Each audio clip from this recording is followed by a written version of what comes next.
I could have sworn I shot some video the other day of the waterproofing on the showers, but I don't know where it's at. I couldn't find it. So I'll show you guys how it turned out. I went ahead and did it, but I wanted to talk about the one I used because RedGuard is real popular, and that's the one Home Depot has. I've used that in the past. I used that when I renovated my house in Atlanta, but one of the comments I made about that at the time was I had a blog about that renovation. It's still out there, but that stuff is very noxious. And I mean, I was in a small room too, a small bathroom, and man, I thought I was going to get overcome by fumes. But that was 2013, I guess, and so there's there's a lot more things out there. There's a lot more products out there. So I use Durox products. Since I was using Durox on the walls, I thought it'd be best to use their products. So that's what I used. Okay, light's not great in here, but doing the best I can. That's all I got. You can see the walls are blue, and that is from the waterproofing previously mentioned. Might have been the footage I lost, but I'll see if I can find it. Anyway, this has two heads, a niche. I was going to put a full bench back here. I got one of these for the other shower, and I thought to myself, well, let's make this easy. And so I got another one, $60. I just used that blue board up there, and I waterproofed it. It's hardly going to get wet, but anyway, this master, 2 coats. I got the rest of the sheetrock up. That's going to be some storage up there. And get my light. The last time I was in here, I didn't have drywall on over here, so that's done. I haven't done ceiling. Let me get out of the light. Anyway, I have one more light fixture, so I put it in right there. I I wired in a switch. I hope it works. This is kind of a smallish shower, but anyway, you can see it's blue, waterproofed.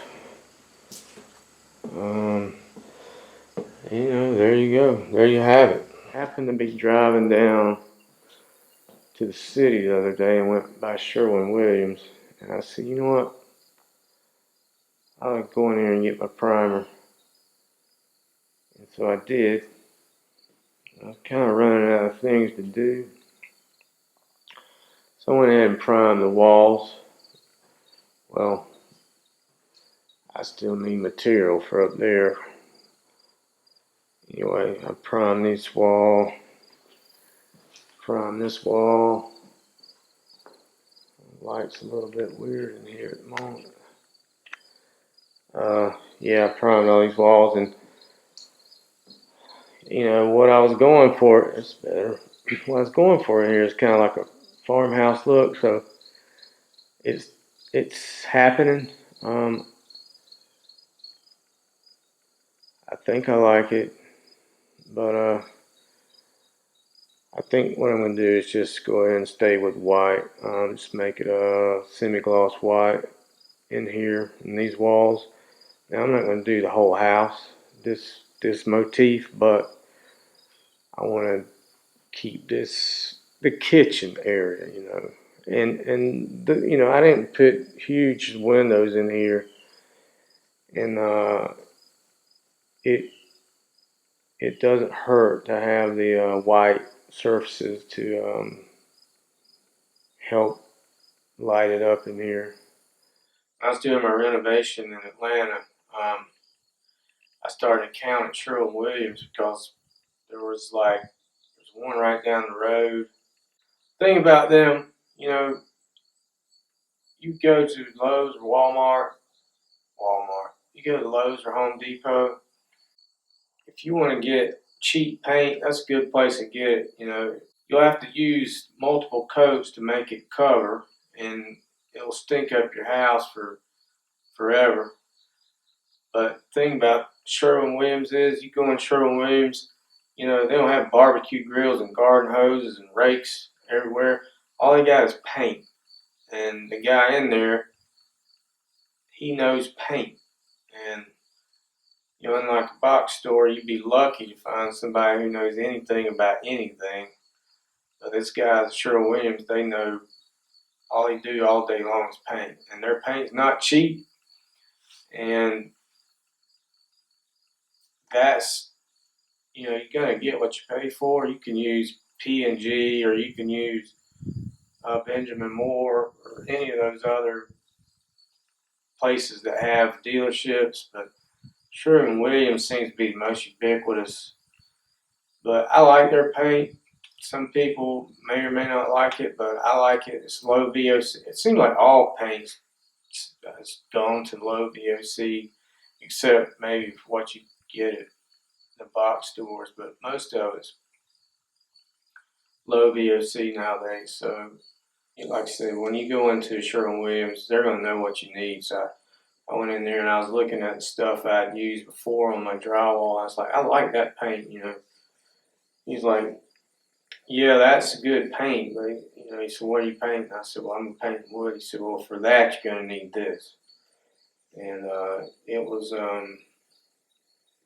I think it was like $53 a gallon. He said, listen, if you wait till Friday, it's gonna be 30% off. I was like, oh man, well, you know what? I'm here. Let me just go ahead and get it and knock it out.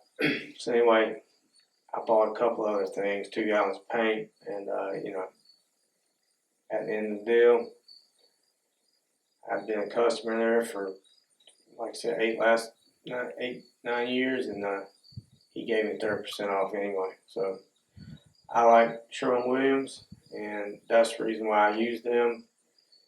And you know, you don't have to paint.